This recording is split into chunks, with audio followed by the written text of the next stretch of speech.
Avez-vous déjà remarqué que nous commençons souvent notre journée en mode pilote automatique? Le réveil sonne, nous nous précipitons pour définir nos priorités, la tête déjà pleine de soucis, et il nous reste à peine le temps de nous apaiser et d'écouter la voix de Dieu. C'est là que réside le secret. La prière du matin n'est pas un rituel vide de sens, mais un moment de connexion profonde, capable de réorganiser tout ce qui nous entoure. Matthieu 6,33 nous rappelle une vérité simple mais puissante. Lorsque nous cherchons d'abord le royaume, tout le reste se met en place. Cela signifie que les réponses que vous cherchez, les portes qui semblent fermées et même les domaines où vous vous sentez totalement dépendant ne commencent à se mettre en place que lorsque la priorité est accordée à la bonne place. Imaginez maintenant commencer la journée en remettant vos soucis, vos peurs et même vos rêves entre les mains de celui qui contrôle tout. S'abandonner n'est pas un signe de faiblesse, mais une confiance totale en un Dieu qui prend soin de chaque détail de votre vie. Il veut vous parler aujourd'hui et c'est peut-être exactement la réponse que vous attendez depuis si longtemps. Cette vidéo est une invitation à s'arrêter un instant, à respirer profondément et à laisser la parole transformer le cours de votre journée. Si vous ressentez le besoin d'orientation, de paix et de renouveau, vous êtes au bon endroit. Mais attention, il ne s'agit pas seulement d'écouter, mais de mettre les promesses en pratique. Certaines promesses ne se réalisent que lorsque nous faisons le premier pas dans la foi. Avant de plonger dans ce message, abonnez-vous à la chaîne, activez les notifications et partagez cette vidéo avec quelqu'un qui en a également besoin. Ne gardez pas pour vous ce qui pourrait changer la vie de quelqu'un d'autre. Et voici un défi. Écrivez le mot dans les commentaires. Amen, c'est un engagement de foi. C'est plus qu'un simple commentaire. C'est une déclaration devant le monde spirituel que vous souhaitez chercher Dieu en premier. Chercher le royaume d'abord est plus qu'une simple phrase accrocheuse. C'est la clé pour réorganiser toute sa vie. Lorsque nous plaçons Dieu au centre de nos choix, même les décisions les plus complexes semblent gagner en clarté. Imaginez un emploi du temps chargé où chaque engagement se dispute la priorité. Si vous commencez la journée en abandonnant tout au Seigneur, ce qui était chaotique devient une direction. Le royaume devient le filtre de nos actions et nos cœurs trouvent la paix. Beaucoup de gens confondent priorité et précipitation. Mais en réalité, donner la priorité au royaume ne signifie pas abandonner ses responsabilités. Cela signifie aligner chaque détail de sa vie sur ce qui plaît à Dieu. Par exemple, lorsque l'on prend une décision financière, au lieu d'agir impulsivement, on prie et on recherche la sagesse. Cette pratique change le résultat, car la confiance ne réside pas dans l'argent, mais dans la sollicitude de Dieu. Quand le royaume vient en premier, les choix ont un sens. Un conseil pratique, commencez votre journée par la lecture d'au moins un chapitre de la Bible avant de consulter votre téléphone. Essayez d'ouvrir votre lecture aux proverbes ou aux psaumes, des livres riches d'enseignements directs et applicables. Cette simple habitude change votre façon de voir les défis. C'est comme troquer le regard obscur de l'anxiété contre celui de la confiance. En fin de compte, rechercher le royaume, c'est ajuster son attention chaque jour. Il ne s'agit pas seulement de discipline, mais d'abandon. En abandonnant votre routine à Dieu, il vous montre ce qui compte vraiment. Avez-vous déjà remarqué comment nous courons après des choses dont nous n'avons pas toujours besoin? Chercher le royaume en premier vous fait comprendre que tout ne mérite pas la même énergie. C'est comme ranger sa maison. Certaines choses doivent être jetées à la poubelle, d'autres à leur place. Dieu est cet organisateur fidèle de la vie. Il y a aussi l'aspect de la dépendance. Donner la priorité au royaume, c'est admettre que nous ne savons pas tout. Et c'est normal. Le problème, c'est que nous persistons souvent à marcher seuls et que nous finissons par nous fatiguer. Reconnaître notre besoin de direction divine ouvre la porte au miracle. C'est dans cette humilité que naît la véritable force. La dépendance au royaume ne diminue jamais personne. Au contraire, elle le fortifie. Chercher le royaume d'abord signifie aussi cultiver des relations saines. Si vous travaillez dans une entreprise qui privilégie l'avoir à l'être, vous devrez peut-être reconsidérer votre position.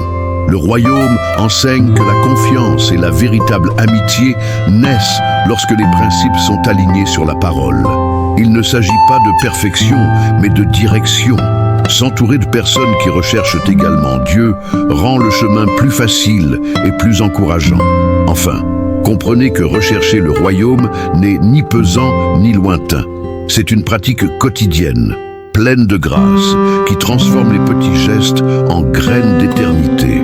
Lorsque vous priez avant une réunion, remerciez Dieu avant un repas, ou choisissez d'être patient dans la circulation, vous donnez la priorité au royaume. Et le plus intéressant, c'est que, ce faisant, votre vie devient un témoignage vivant, inspirant les autres à faire de même. Reconnaître notre dépendance à Dieu signifie admettre que, quels que soient nos talents, notre intelligence ou notre ardeur au travail, il existe des limites que nous ne pouvons surmonter seuls. Avez-vous déjà remarqué que, même avec une planification minutieuse, la vie peut nous surprendre par des surprises?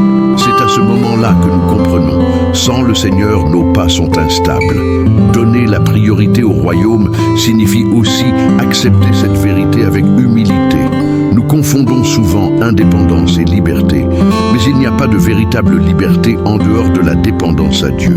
C'est lui qui nous montre le chemin quand tout semble flou. Pensez à un GPS. On peut conduire sans, mais le risque de se perdre augmente. Voilà ce que signifie vivre sans consulter la volonté de Dieu. La dépendance n'est pas une faiblesse, mais une confiance en celui qui voit au-delà de ce que nous voyons. Reconnaître sa dépendance signifie aussi renoncer à ses propres limites. Peut-être êtes-vous confronté à un problème financier, une crise familiale ou même à des luttes intérieures invisibles. Seul, le poids semble insupportable.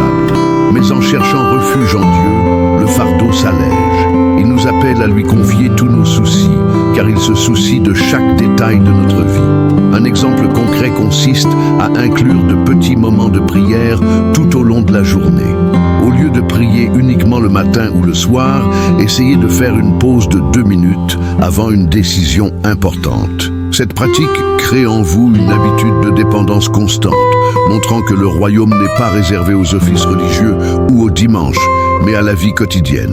Chaque pause est un rappel. Seigneur, sans toi, je ne peux rien faire. Reconnaître la dépendance signifie aussi s'abandonner à la voix de Dieu, même lorsque nous ne comprenons pas. Il n'explique pas toujours le pourquoi, mais il montre toujours le pourquoi. Combien de fois des situations inattendues nous ont-elles conduits à des lieux de croissance inimaginables? S'abandonner n'élimine pas les difficultés, mais cela nous donne la force de les affronter. Lorsque nous faisons confiance, l'anxiété s'estompe et notre cœur apprend à se reposer. Un autre point important est l'humilité dans la demande d'aide. L'orgueil tente de nous convaincre que nous pouvons y arriver seuls, mais le royaume nous enseigne à vivre en communauté. Compter sur Dieu signifie aussi valoriser les personnes qu'il place à nos côtés. Il peut s'agir d'un ami, d'un pasteur, d'un livre ou même d'un inconnu que vous croisez sur votre chemin. La grâce de Dieu se manifeste à travers des personnes simples, au bon moment. Enfin, reconnaître sa dépendance, c'est choisir chaque jour de placer sa confiance en Dieu avant ses propres capacités. Planifier est important, étudier est essentiel, travailler est nécessaire, mais rien de tout cela ne peut tenir sans la bénédiction de Dieu. C'est comme construire une maison sans fondation. Elle peut paraître solide au premier abord, mais elle s'effondre rapidement. Mais lorsque nous faisons du Seigneur notre fondement, même les tempêtes les plus violentes ne peuvent nous abattre. S'abandonner sans réserve ne signifie pas abandonner, mais choisir de faire entièrement confiance à Dieu. C'est abandonner le contrôle que nous pensons souvent avoir et le laisser guider chaque pas. Si nous tenons les rênes trop fermement, nous finissons par être fatigués, anxieux et frustrés. Mais lorsque l'abandon se produit, le cœur se repose. Le royaume se manifeste dans la paix intérieure, même au milieu des tempêtes. Beaucoup de gens confondent l'abandon avec la faiblesse, alors qu'il s'agit en réalité d'un acte de courage. Il faut de l'humilité pour admettre que nous ne pouvons y arriver seuls, que nous avons besoin d'aide. La dépendance à Dieu commence précisément là, lorsque nous reconnaissons qu'il sait mieux et voit plus loin. S'abandonner, c'est croire que le Créateur a un plan plus grand que notre vision limitée ne peut l'appréhender. Un exercice pratique consiste à noter chaque matin 3 choses que vous souhaitez confier à Dieu. Il peut s'agir d'une peur, d'un désir ou même d'une simple inquiétude. Notez-les sur papier et priez en disant « Seigneur, je remets ceci entre tes mains ». Cette habitude, répétée quotidiennement, renforce la confiance et la foi. L'abandon cesse d'être une théorie et devient une pratique quotidienne, transformant l'esprit et le cœur. Il est également important de comprendre que l'abandon n'est pas un événement ponctuel, mais un processus continu. Il y aura des jours où vous vous sentirez fort et déterminé, et d'autres où la peur prendra le dessus. Dans ces moments-là, le choix doit être renouvelé, la confiance ou le désespoir. À chaque nouvel abandon, la confiance en Dieu s'approfondit, et peu à peu, les fardeaux qui semblaient autrefois lourds commencent à s'alléger. L'abandon sincère touche tous les domaines de la vie, relations, travail, finances, santé émotionnelle. Combien de fois insistons-nous pour tout contrôler et ne récoltons-nous que frustration? Lorsque nous abandonnons ces domaines au Seigneur, il réorganise ce qui a été perturbé. Le royaume agit concrètement, ouvrant des portes que nous n'aurions jamais imaginées et en fermant d'autres qui ne feraient que nous apporter de la souffrance. Un détail essentiel est que l'abandon implique aussi d'abandonner l'illusion de la perfection. Dieu n'attend pas de vous que vous soyez parfait, mais simplement sincère. Priez, Seigneur, je ne sais pas comment gérer cela, mais je m'abandonne. Suffit à lui permettre d'agir. Un cœur ouvert attire sa présence comme aucune performance extérieure ne le peut. C'est la sincérité qui fait avancer le royaume.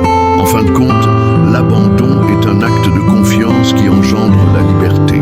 Cela peut paraître contradictoire, mais plus on lâche prise, plus on devient libre. Libéré de l'anxiété, de la peur de l'avenir, de la pression de plaire à tout le monde. Cet abandon ouvre la voie à une vie plus légère, guidée par la sollicitude divine. Et surtout, votre abandon devient un exemple pour les autres, qui commencent à percevoir la beauté de tout remettre entre les mains de Dieu. Avoir confiance dans les promesses de Dieu, c'est comme tenir une corde solide au milieu d'un fleuve tumultueux.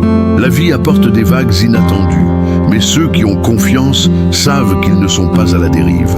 Le royaume nous rappelle qu'il existe une voix plus forte que le bruit des circonstances. Lorsqu'on s'appuie sur cette certitude, les peurs perdent leur pouvoir. Ce n'est pas un optimisme creux, c'est une foi ancrée dans des promesses éternelles. Souvent, le cœur veut d'abord voir, puis croire. Mais les promesses de Dieu fonctionnent dans l'autre sens. Il faut croire avant de voir. Pensez à Abraham, qui a fait confiance sans savoir comment tout allait se dérouler. Il a fait de l'obéissance une priorité, même sans comprendre. C'est là notre invitation quotidienne. Croire que l'impossible peut devenir réalité lorsque nous plaçons notre confiance dans le Seigneur. Une façon pratique de mettre en pratique cette confiance est de choisir une promesse biblique chaque semaine et de la proclamer dans la prière. Par exemple, « L'Éternel est mon berger, je ne manquerai de rien ». Répétez cette vérité à voix haute lorsque l'anxiété vous envahit. Cette habitude crée un nouvel état d'esprit, remplaçant les pensées craintives par des paroles de confiance. Progressivement, vous constaterez que votre foi se renforce. Avoir confiance en ses promesses exige aussi de s'abandonner. Cela signifie renoncer au contrôle du temps et des résultats. Parfois, on s'en remet déjà à Dieu, mais on essaie de revenir en arrière le lendemain. Ces allers-retours ne font qu'engendrer la lassitude. La véritable confiance, c'est apprendre à attendre patiemment, sachant que le Seigneur ne faillit jamais à ses promesses. Un autre point important est de se rappeler que la confiance n'est pas de la passivité. Elle ne signifie pas rester les bras croisés et attendre des miracles. Elle implique d'agir avec foi, de prendre des mesures concrètes pour concrétiser ce que Dieu a déjà annoncé. S'il a promis la provision, continuez à œuvrer avec diligence. S'il a promis la paix, cultivez des moments de prière. C'est la promesse qui guide vos actions et non l'inverse. Les promesses de Dieu nourrissent aussi les moments de crise. Quand tout semble sombre, c'est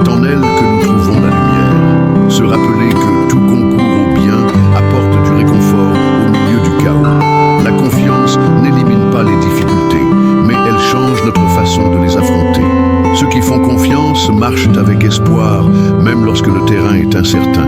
En fin de compte, faire confiance aux promesses signifie choisir de vivre par la foi et non par la vue.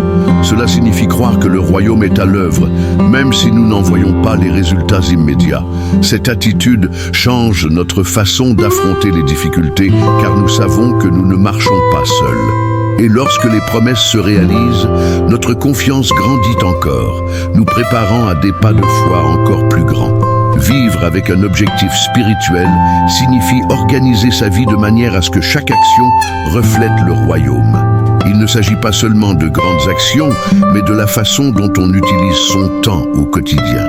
La priorité passe de la simple accumulation de réussites personnelles à la création d'un impact éternel. Cela transforme notre façon de travailler, d'étudier et d'interagir avec les autres. Tout prend du sens lorsque notre objectif dépasse notre propre personne. Le but spirituel commence par de petits choix. Par exemple, décider de consacrer chaque jour du temps à la prière et à la lecture de la Bible. Ces moments façonnent l'esprit et fortifient le cœur. Au lieu de fonctionner en pilotage automatique, vous créez une routine guidée par la présence de Dieu.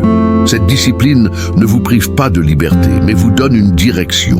La journée devient plus productive lorsqu'elle commence avec lui. Un autre aspect de la finalité spirituelle est le service. On pense souvent que le service se limite à la vie d'église, mais ce n'est pas limité à cela. Il peut s'agir d'aider son prochain, d'écouter patiemment quelqu'un, ou même de lui donner un mot d'encouragement. En vivant ainsi, nous démontrons notre dépendance à Dieu pour être ses instruments. L'abandon quotidien nous rend disponibles pour tout ce qu'il désire accomplir. Vivre avec un objectif spirituel signifie aussi prendre soin des aspects invisibles, comme les pensées et les sentiments. Inutile de trop agir extérieurement si nous sommes désordonnés intérieurement. Avoir un objectif nous conduit à aligner notre cœur et notre esprit sur la parole. Cela exige de croire que Dieu peut transformer même les domaines que nous pensons impossibles. Le royaume commence en nous, avant de se manifester autour de nous. Un exercice simple consiste à se demander: cette décision me rapproche-t-elle ou m'éloigne-t-elle de ma mission en Dieu? Cette réflexion vous aide à faire le tri entre vos amitiés, vos projets et même vos habitudes. Progressivement, les réponses deviennent plus claires, car le Saint-Esprit accorde le discernement. Cette pratique évite de gaspiller son énergie sur des choses qui ne mènent nulle part. La mission vise toujours quelque chose de plus grand. Il est important de se rappeler que vivre avec un objectif spirituel ne signifie pas abandonner ses rêves personnels, mais les soumettre à Dieu. Souvent, le Seigneur exauce les désirs du cœur lorsqu'ils sont en harmonie avec le royaume. C'est comme accorder un instrument de musique. Lorsque chaque corde est accordée, la mélodie coule naturellement. Il en va de même pour nos projets lorsqu'ils s'abandonnent au dessein de Dieu. En fin de compte, le but spirituel est une question d'héritage. Que construisez-vous aujourd'hui qui se perpétuera dans l'éternité? Il peut s'agir de la foi transmise à votre famille, de l'exemple d'intégrité au travail ou du courage de vivre selon les valeurs du royaume. Lorsque nous comprenons cela, nos choix prennent un sens différent. Chaque acte, aussi petit soit-il, devient une semence d'éternité. Intercéder pour une génération, c'est assumer la responsabilité spirituelle de crier pour les familles, les églises et la nation. C'est comprendre que le royaume n'est pas seulement personnel, mais collectif. Lorsque nous nous agenouillons, nos prières franchissent des limites que nous n'atteindrions jamais physiquement.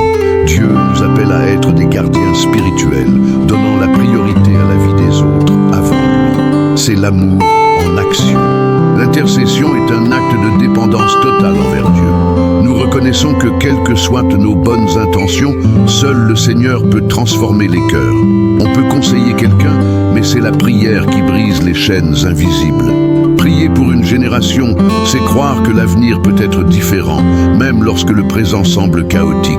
C'est avoir confiance que les promesses de Dieu s'accompliront pour le peuple. Un exemple concret consiste à réserver un moment précis chaque semaine pour intercéder pour des causes collectives. Cela peut être le lundi pour la famille, le mercredi pour l'Église et le vendredi pour la nation. Cette discipline favorise la cohérence et la concentration, évitant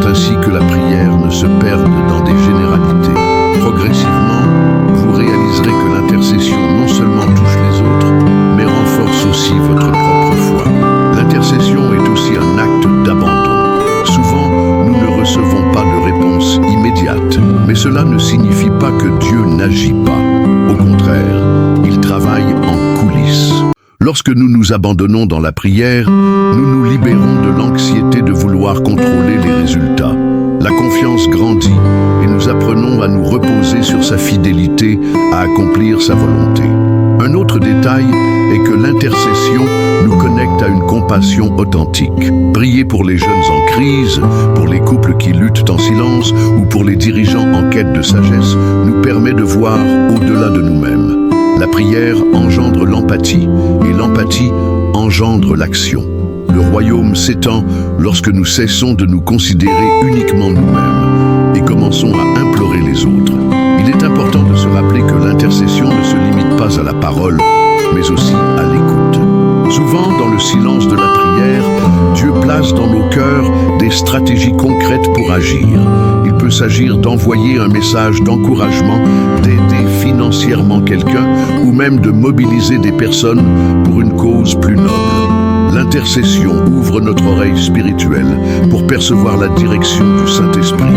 Enfin, intercéder pour une génération, c'est croire que chaque cri a un poids éternel.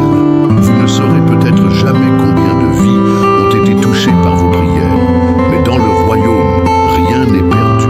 Ce qui semble invisible aujourd'hui peut devenir un témoignage demain. Votre abandon à l'intercession peut être la clé pour éveiller toute une génération à chercher Dieu avec fidélité et courage. Nous sommes arrivés au terme de ce voyage, mais en réalité, ce que nous avons vu ici n'est que le début d'un cheminement spirituel plus profond. Chaque étape, rechercher le royaume, reconnaître sa dépendance, s'abandonner sans réserve, faire confiance aux promesses, vivre avec un objectif spirituel et intercéder pour la génération ne sont pas seulement de belles idées, mais des invitations concrètes à transformer des vies. Maintenant, je vous demande, que ferez-vous de tout cela? Laisserez-vous ces mots dans votre mémoire ou les appliquerez-vous au quotidien? À quoi ressemblerait votre quotidien si désormais chacun de vos choix reflétait la confiance que Dieu est aux commandes? Comment vos relations évolueraient-elles si le royaume était toujours votre priorité? La décision vous appartient. De petits pas de foi peuvent engendrer de grands changements.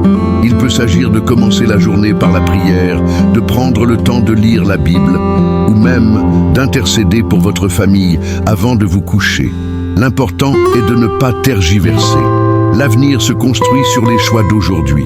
Si ce message vous a touché, partagez-le avec quelqu'un qui a besoin de l'entendre.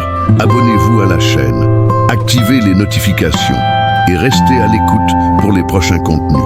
Dieu a toujours quelque chose à vous révéler et je veux être là pour vous accompagner dans cette direction.